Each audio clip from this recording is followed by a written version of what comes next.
Why are you getting so frustrated? Because you don't listen.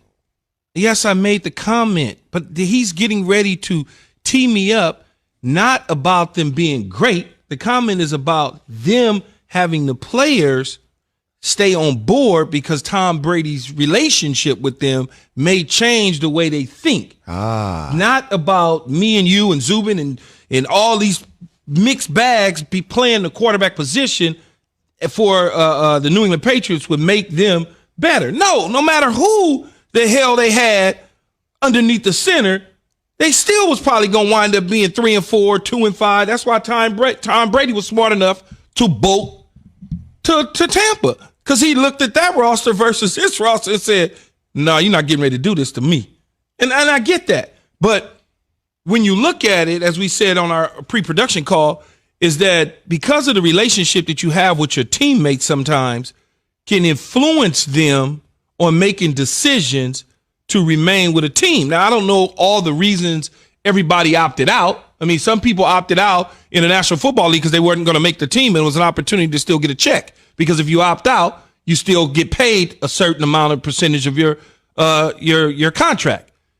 Hightower may have some sort of, something going on where he just had the birth of a child. Okay, so that's what it was. He had the birth of a child, so he wasn't going to. Dante wasn't going to take a chance on doing that. Right. But if Tom Brady is there, maybe that conversation is a difference. Maybe Gronkowski revisits the opportunity to play back in New England, much like he did with Tom in Tampa. He wasn't coming back for no other team or no other quarterback other than Tom. So that's all the conversation was, is could Tom Brady influence certain players to remain in New England or certain players to come back to New England? But he was smart enough to realize that they didn't have enough to get him where he's at in Tampa.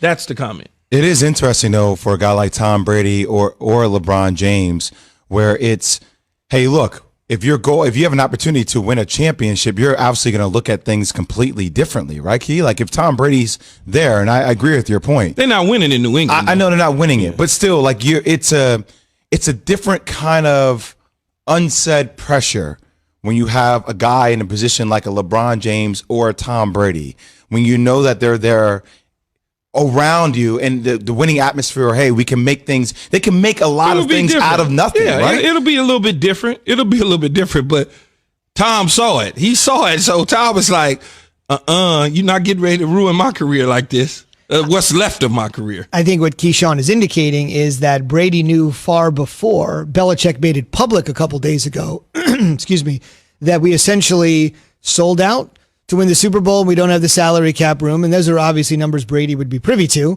So he saw it long before Belichick made it public, and I'm sure Belichick knew it all along as well. And not even the numbers, and Rob Ninkovich is going to join us here in 30 seconds. Less than 30 seconds, 5 seconds. Give it to him, Z. All right, let's bring in the two-time Super Bowl champion, ESPN NFL analyst Rob Ninkovich. Rob, you know Bill as well as anyone. What do you just make of everything you are hearing the fellas talk about here? Well, I mean, look, the salary cap is a slippery slope, because anytime you're trying to negotiate a contract, every team, I don't care what team it is, they're like, well, we got this salary cap that we have to try and stay under. I mean, that's their negotiation, one of their points that they try to make, like, oh, we can't give you this because of the salary cap. But the one thing I can say is when you look at the Patriots and how they were built, I think this year they have like $30 million in dead cap. Anytime you have that much in dead cap, means that some things didn't work out for you and that you're having to pay the price for it. So next year, they'll have a lot of cap room to do a lot of different things. This year, they were limited in the things that they were able to do. Before some of the players opted out, they literally had like no cap space at all. So if you're Tom Brady or you're one of these players, that are looking at that, last year Tom Brady, hey, we can't sign you to a 2-year, $50 million contract like Tampa. And you look at some of these teams with a lot of cap space, go back the last 5 years or 10 years of their seasons, they've been pretty terrible. And anybody that has a ton of cap room, they pretty much haven't looked great. Look at Tampa, for example. They had a ton of cap space. Well, they really didn't compete for a division championship, let alone a Super Bowl. So there is something to be said about what Bill talked about with the salary cap issue. But that being said, I mean, the team at this point right now, they lack in the skill positions of receiver. They don't really have a pure pass rusher that can get after the quarterback. And now with the quarterback position, they don't have an answer there either. So it's a pretty challenging spot to be in New England. Rob, did Tom, outside of the money part of it, the $50 million 2-year deal that you got with Tampa, did he see this though? Did he see the roster and be able to say to themselves, I got to get out of here because otherwise this isn't going to work out? I mean, I can't speak for Tom, and I can't say what Tom was thinking, but I really honestly believe that, look, I can think of people that were married at one point and they can't be in the same room together. So there's always a point in someone's career where they feel like they need a change and they have to try and go somewhere else and do that. And I think, at this particular moment in Tom's career, he was feeling that, look, I'm at a certain age now where they're not gonna give me a certain contract, and they're not gonna put the confidence in me because of my age.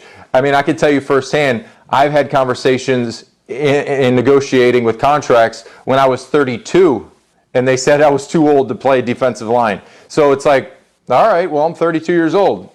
Tom was in his 40s. I can guarantee that they weren't saying, oh, we'll sign you for a long-term deal here because you're 41, 42. So I think Tom was ready for the change, and he went out there and he found a team that wanted to bring him on, and that a loaded roster. You look at Tampa, what they have offensively compared to what the Patriots have, in the receiving core, there's no comparison right there. So I think Tom did see, that there was going to be a lack of skilled receivers and skilled tight ends on the roster if he was around. Let's move to last night's game against the San Francisco 49ers and Green Bay Packers. Devontae Adams and Aaron Rodgers obviously just went nuts on them, Rob. Where do you have the Green Bay Packers in the NFC as a whole? Man, that's a tough game to judge because the 49ers are so banged up and they don't have a lot of the people that they came into the season with. So, you look at that game a couple weeks ago when they put up 33 points against the Patriots, everyone was jumping on the 49ers bandwagon, and now, they lose a bunch of key players. Jimmy G's gone, Kittle's gone for the year, Bosa's gone for the year. That's trouble. That's trouble with San Francisco and the 49ers with losing that. So, it's hard for me to say the Packers are, they're the best right now because they just beat the 49ers by a lot. I think a few weeks ago we were looking at the 49ers and like, well, how did they just lose that game? So, right now they're probably the best in the division. I know the Bears, everyone's high on the Bears right now, but when you look at Chicago, I think offensively alone, you got to go with the quarterbacks. And when you look at the division, the best quarterback in the division is Aaron Rodgers. He's making some things happen out there on the field. And, hopefully the team gets a little bit healthier and they can move forward and continue to play well. So I think in that division, you got to go with the quarterback. So I'm going Aaron Rodgers. Indeed, and certainly I think playing well will continue for Aaron Rodgers. The Packers now have the quote-unquote long week, and then they'll host Jacksonville at Lambeau Field. Another opportunity to pile up the stats for A-Rod. Rob, thanks very much. Thanks a lot, Rob. Thanks, guys. Yep, have a good day. Yep. Same to you. Rob Ninkovich on the Shell Pennzoil Performance Line, brought to you by Shell V-Power Nitro Plus Premium Gasoline. Still to come, the Power 5 is back tomorrow when the Pac-12 returns. Yeah. So what does it mean for the CFP? We'll discuss that with our college football playoff insider after Key has this from Granger. You mean intro? Okay. For the ones